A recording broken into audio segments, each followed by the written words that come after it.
I thought epigenetics was dog shit. I thought it was like the god of the gaps of like behavioral genetics. And I thought that, what do you mean? You're telling me that like my behavior changes my genes, and downstream from that, it's going to impact like my kids when I have kids, like the way that I behave.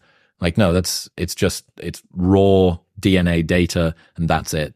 But since having a bunch of conversations this year, Dr. Robert Sapolsky, Dr. Paul Conti, I am on board with that. Like, women who enter poverty during pregnancy negatively impact the trajectory. Like, natal development gets negatively impacted compared with women who don't, because being in poverty is such a huge stressor and it's very hard to get out of it. You're always thinking about where's the next rent payment coming from and so on and so forth.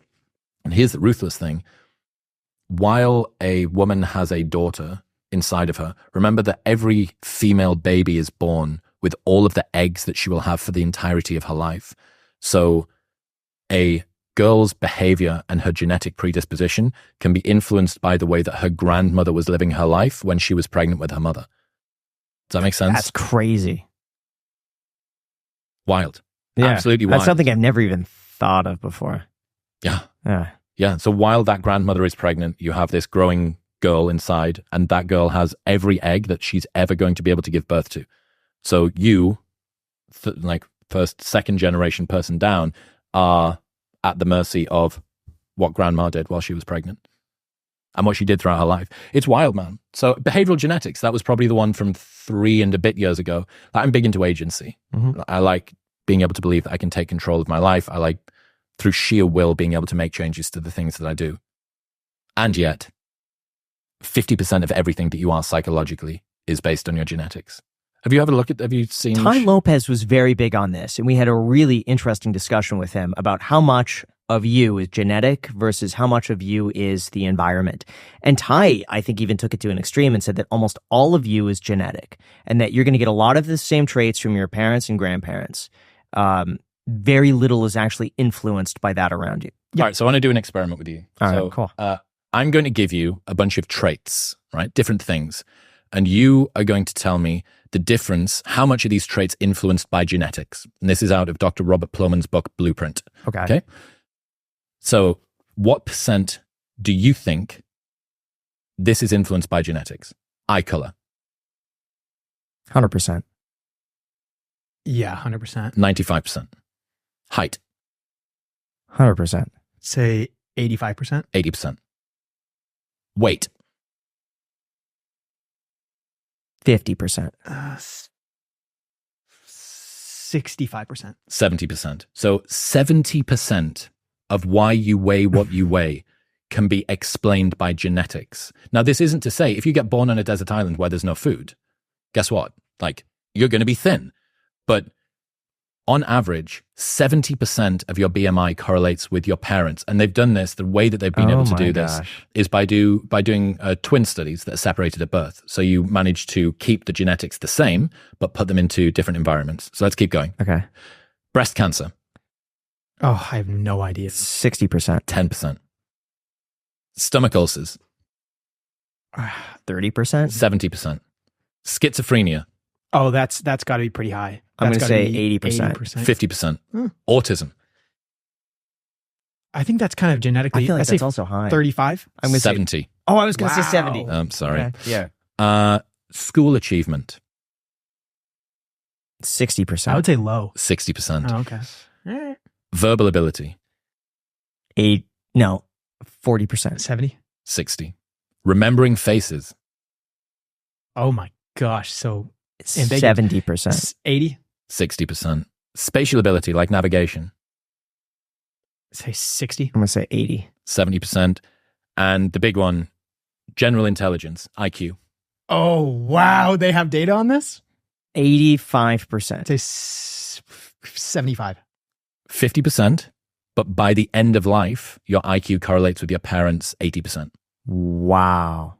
So that's all the school, all the prep work, all the nutrition, all the late nights, all the reading, all the coaching, all the everything for 20%. That's unbelievable. Remembering that height is 80%. How is height 80%? Is that also like your diet? Of course. And stuff like that? Yeah, of course. Mm-hmm. Of course.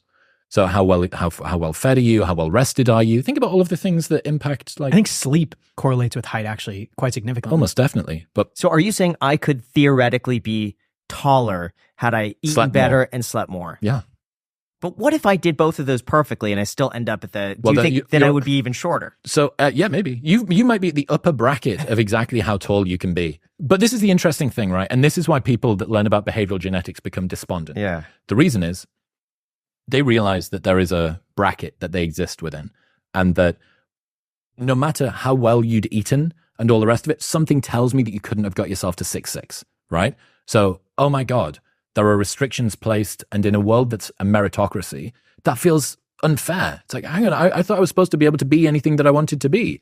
I'm big into agency. I don't like the fact, feeling like the world happens to me. I want to happen to the world. So people feel sometimes disempowered by that. It's difficult. Destiny was the guy that actually framed this the best for me, which is there is a range that you can exist within. And that is usually determined by things that are outside of your control. But within that range, it's all down to you, exclusively down to you. So your personality is 50% inherited by your parents, including your happiness set point is around about 50% genetically determined. Boo, that means that 50% of me is genetically determined. Well, yay, that also means that 50% is in your hands. Now, how much of that truly is genetic versus being brought up by your parents who act a certain way? Genetic, outright genetics, predisposition. And they've done this by separating out. So you get two twins, and they're adopted into different households. You have, let's say, one that gets adopted by a family which is quite fat, and one that's adopted by a family which is at a healthy BMI. Neither of them correlate with their adoptive parents. Both of them correlate with their birth parents, despite the fact that they've never lived with them.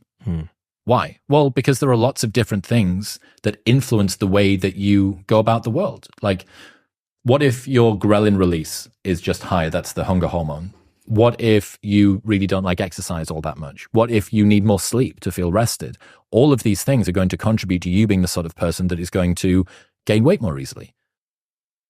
Living in an environment where you learn healthy habits and all the rest of it, yeah, these things are important and amazing. But the most important decision that you can make for your future child's outcomes in life, happiness, and everything else is who you choose to have them with. And not because they're going to influence the environment that they live in. They will do that, which is super important and shouldn't be misstated, but mostly because they create the raw materials that this person is going to be built out of. There's this great story from Alain de Botton where he talks about the trajectory over time of the ancient world to the modern world.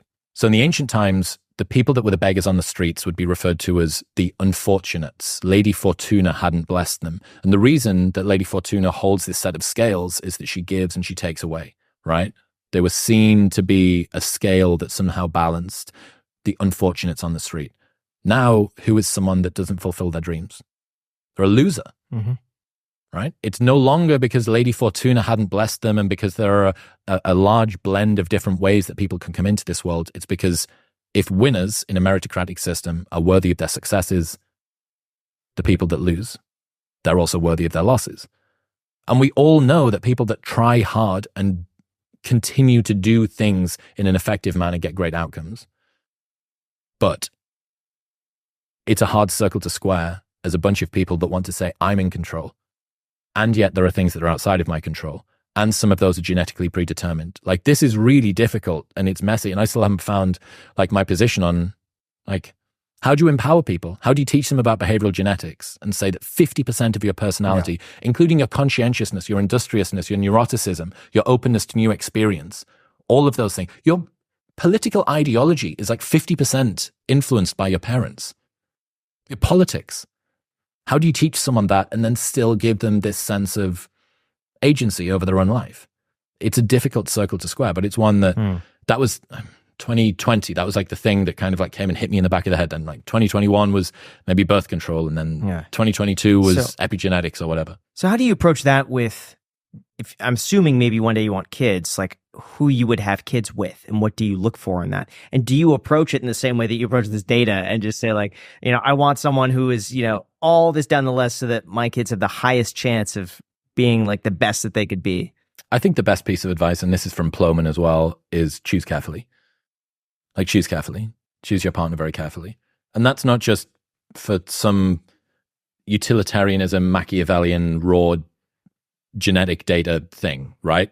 It's that you need to spend the rest of your life with this person. And if you care about your kids, it's going to be 50% of you. You know that it's going to be 50% of you.